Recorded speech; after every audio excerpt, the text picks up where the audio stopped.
Good morning दोस्तों, मैं Satish sir आज आप लोगों को ग्रामर में से आर्टिकल, जिसे हिंदी में उपपद कहते हैं, वो आज आप लोगों को मैं सिखाने जा रहा हूँ। आर्टिकल हमारे लिए बड़े महत्वपूर्ण होते हैं। आर्टिकल में केवल 3 आर्टिकल है जो 2 भागों में विभाजित होते हैं। वो 3 जो आर्टिकल है वो है ए, एन और द। ये तीनों जो आर्टिकल है ये 2 विभागों में बांटे जाते हैं, जिसे हम एक निश्चित आर्टिकल और उप आर्टिकल ऐसे उनको हम जानते हैं। तो जैसे ये एन और द, ये तीनों आर्टिकल जो है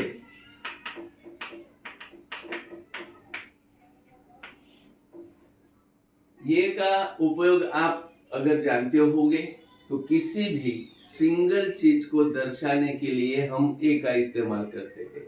जिस प्रकार से, जैसे कि दिस इज अ काउ, एक गाय को दिखाने के लिए यहाँ पर ए का इस्तेमाल हुआ है। उसी प्रकार say that is a bat, that is a ball. इस प्रकार से कोई भी एक चीज का संकेत करने हेतु हम एक ए का इस्तेमाल करते हैं। सेम एज वे उसी प्रकार से एन का भी इस्तेमाल होता है। जैसे कि this is an elephant, this या दैट इज एन इग। यहां पर आप देख रहे होंगे एक ही एलिफेंट है, उसको संकेत करने हेतु एन का उपयोग किया गया है। एक ही इग है, अंडा, जिसे संकेत करने हेतु एन का उपयोग किया गया है। मगर आप देख रहे होंगे कि जहां पर काऊ काऊ का पहला जो वर्ड है, काऊ का पहला जो लेटर है वो कंसोनेंट है, बैट का पहला लेटर कंसोनेंट है, बल्कि जबकि एलिफेंट का पहला लेटर जो है वो वावेल्स है। हमारे इंग्लिश में ये आई ओ यू, ये 5 वावेल्स है, उसके अलावा बाकी सभी जो है कंसोनेंट है। और यहाँ पे भी आप देख रहे हो ईग को दर्शाने हेतु एन का उपयोग किया गया है, एलिफेंट को दर्शाने हेतु एन का उपयोग किया गया है। तो यहाँ पर समझने की चीज यह है कि जब भी किसी भी वस्तु का हम संकेत करने जा रहे हैं, दर्शाने जा रहे हैं, अगर उसकी शुरुआत व्यंजन से हो रही है तो उसके पहले, वस्तु सिंगल है, उसके पहले ए का इस्तेमाल किया जाएगा। जबकि किसी चीज को हम संकेत करने जा रहे हैं, वस्तु एक है और उसकी शुरुआत ये आई ओ यू से है, तो वहां पर हमें एन का उपयोग किया जाता है। That's clear